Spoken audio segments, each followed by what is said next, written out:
और इसी बीच में इस वक्त की बड़ी खबर का रुख करते हैं। समाचार प्लस की खबर का बड़ा असर हुआ है। पीएचईडी की डीपीसी की बैठक स्थगित हो गई है।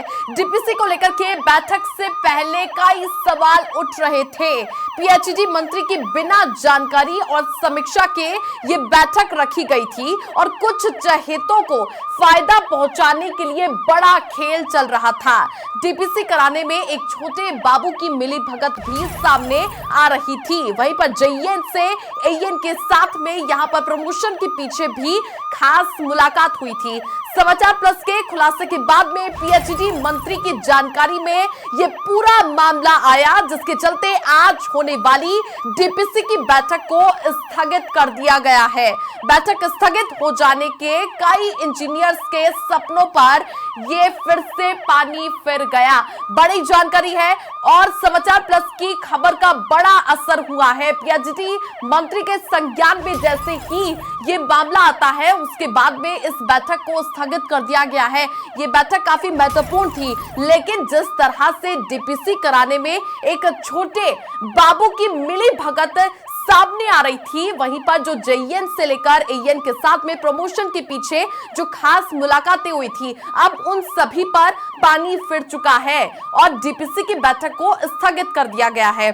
कई सारे जो इंजीनियर्स थे, उनके सपनों पर एक बार फिर से पानी फिर गया। बड़ी जानकारी दे दे आपको, जिस तरह से समाचार प्लस लगातार जल जीवन मिशन में जिस तरह से घोटाले हो रहे थे, पीएचईडी की ओर से जो डीपीसी की बैठक है वो चलती हुई जा रही थी, जिसको लेकर के यहाँ पर काफी ज्यादा प्रयास भी किए जा रहे थे। जो इंजीनियर्स है, बाबू है, काफी सपने लगाकर बैठे हुए थे, लेकिन अब वो चूर चूर हो चुके हैं। वहीं पर जो जेईएन से एईएन का प्रमोशन था, उसके पीछे खास मुलाकातें की जा रही थी, अब वो सभी चकनाचूर हो चुके हैं, क्योंकि डीपीसी कराने में जो मिलीभगत में लगे हुए थे, उन पर पानी फिर चुका है। और हमारे साथ वरिष्ठ सहयोगी जितेंद्र शर्मा फोन लाइन पर जुड़ चुके हैं। जितेंद्र जी, समाचार प्लस की खबर का बड़ा असर हुआ है। पीएचईडी की डीपीसी की जो बैठक होने वाली थी वो स्थगित हो चुकी है।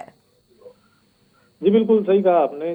छवि की जो जलदाय विभाग में लंबे समय से डीपीसी अटकी हुई थी, उसको लेकर आनन फानन में जो विभाग के अधिकारी थे, उन्होंने अपने स्तर पर ही निर्णय ले लिया और पीएचडी मंत्री जो नए मंत्री बने हैं कन्हैयालाल चौधरी, उनको इस मामले की जानकारी नहीं थी। जब कल समाचार प्लस ने डीपीसी को लेकर बड़ा खुलासा किया तो उनकी जानकारी, उनके संज्ञान में पूरा मामला आया। उसके बाद उन्होंने विभाग के अधिकारियों को फोन करके इसकी जानकारी ली और जब उनको ये पता चला कि ये डीपीसी तो पिछली सरकार के समय जो निर्णय हुआ था उसकी पालना के तहत हो रही है और नई, जिसको लेकर काफी शिकायतें भी हुई थी और उसी चीज को ये आगे बढ़ा रहे हैं, तो उन्होंने तत्काल प्रभाव से डीपीसी को स्थगित करने के निर्देश दिए।